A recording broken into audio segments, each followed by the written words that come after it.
guess what? Remember me telling you my little fence peeping activity there. It bear fruit sometime. Yeah? Well, look what drop on my foot. One of them, the other day, just the other day when me a peep cross around the fencing. I want to tell you today, to drop on my foot. Yeah? This is a statement from the former employee of SSL.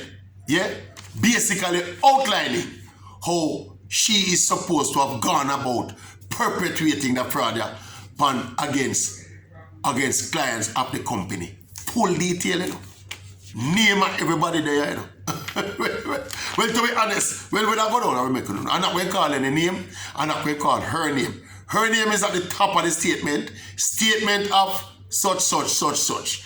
It give her address, the name of her attorney, and it have at the end at the back of the statement, the last page, as per usual, you have the witnesses, which is a justice of the peace, stamped justice of the peace, and of course this look like the signature of this look like a judge, you know. I recognize her name, I look like a judge name, you know. But she one of the, well, this is another one of the witnesses. It's at the end of the statement. Fully legitimate, you know. Fully legitimate, you know. What me I gonna do? Me I gonna just read the contents, you know. See? And you just listen. It don't take long. All right, it's not the whole full page I never read, but the important part I never read. The part where you need to know, me not give you the people them name. Anyway, 6 pages of document. Let me run through. And this page are most of the details. This shall give the full detail, you know. I have been employed to Stocks and Securities Limited for 25 years, starting in April 1, 1997. I am currently a client relationship manager responsible for dealing with any client issues, and I acted as a wealth advisor. I work in the brokerage arm of the company. In this capacity, I interact with clients, manage their portfolios, assist them with deposits and withdrawals, and provide statements. In around 2010, my father was diagnosed with cancer, and I was primarily responsible for my parents' care and finances. He had to go overseas for treatment, and he was not employed at the time. It was at this point I thought of borrowing from client accounts to cover my father's expenses. I had no idea how I would pay it back, but that was my solution at the time. Approximately 3 years after, he passed away, and I also had to assist with the funeral expenses. I also borrowed from the client accounts to cover the funeral expenses. My brother also attempted to kill my mother.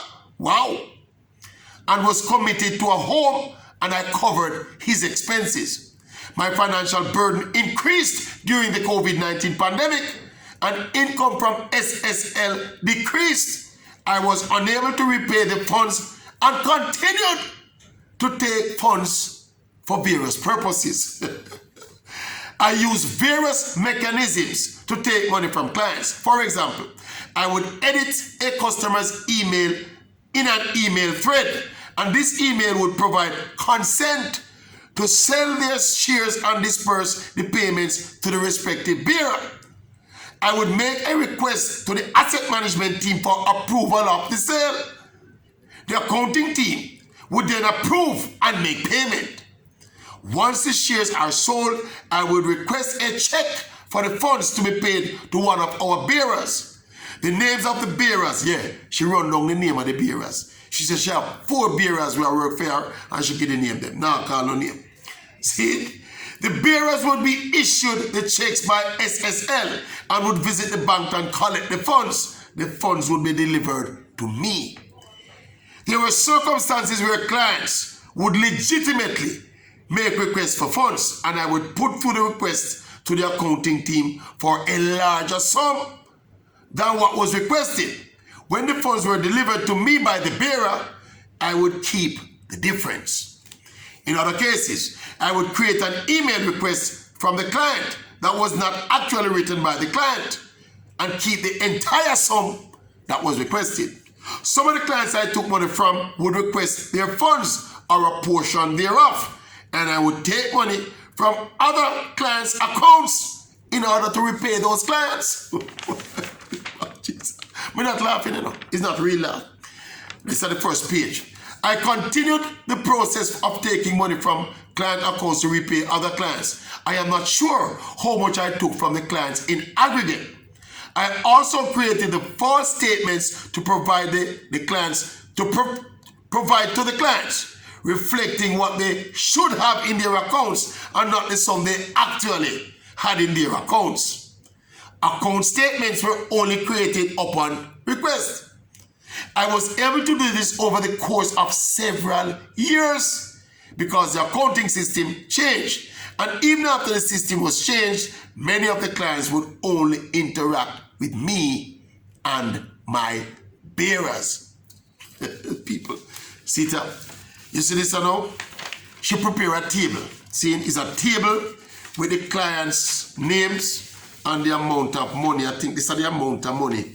What she take. By the way, incidentally, this list of people don't include USAIN board.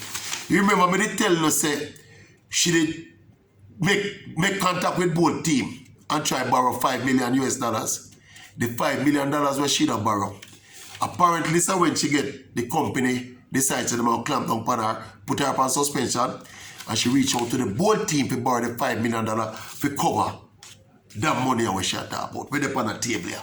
Because she itemized all of the client, you know how much money she take from them. You think she easy? All right, let me read the part where she tell you about what the table is. All right, the table shows the list of clients that I took money from in the first column. Here, the second and third columns show the estimated value of the respective clients' portfolios had their funds remained invested to the day the statement was made. So basically, you know, she have a table where she make up, you know, with what the clients would have earned if their money did stay put, you know. But remember, I said the money not stay put. So she had to create that obviously for show to the clients. Since your statement and your money all right. Money gone them time then. Anyway, for clarity, this reflects the sum taken by, for clarity, this reflects the sum taken by me from respective clients' accounts, in addition to my estimate of the appreciation of those sums had they remained invested. I'm able to provide these figures because I tracked each client's portfolio as if I did not take any funds from them. However, SSL system would show that funds were withdrawn from each client's account. So basically, she had a system that was independent of SSL, you know. So she knew which client have the money in the account because she knew which one of the client account she empty. But as per SSL's official system, money they on paper in the account. You get it? All right, you see from here, so now, what she do so now, she detail each clients and how much money she take from them. Let me just give you, I'm not calling no name, you know. Listen to this now. I estimate that I took approximately 20% of the sum reflected on the table. That would be approximately $864,614 US from one client. She write the name so. I can't call the client name. I do not remember how I took this money without his consent, but I remember doing so in or about 2020 to 2021. But man, I don't want my mouth tip and call nobody name. I see a couple people I'm familiar with, but I'm not saying nothing. You said me, I said to you. Yeah, man. And she go right through and the names are here. All right, let me just read the conclusion, the last page now, where she said, this is the last statement what she write, thing what she write. I feel remorse for my actions. And then now this look like the part of the statement that was provided. I gave the above statement consisting of 6 pages and 39 paragraphs voluntarily and of my own free will, and I'm sound of mind. I confirm that I obtained legal advice before swearing to the statement, and the said statement was given in the presence of my attorney at law. I don't know if you want to call this a confession. I don't think so, but it's a statement detailing the activity of the former employee of SSL. I remember as me telling you, when you count up the money where she said, she tabulated on the table here, so it comes to about the $5 million US. So this is when she reach out to Bolt team to borrow the 5 million US, you know. That will show you how deep, you know, and addicted she become to the activity now, you know. She have borrowed 5 million US dollar from Bolt without Bolt them knowing, you know. So she touch for them money too, you know. When she set up this to borrow the money from Bolt, she not tell Bolt them so she touch the money yet, you know. So she have borrow money from the same man, the money which she had touch. If you go pay back some and the classic Ponzi scheme, this, you know, people. I tell you about the fence peeping activity. Yeah? Full statement. Anyway, yeah, hold on this guy. I'm going to drop it back on the fence when we pick it up.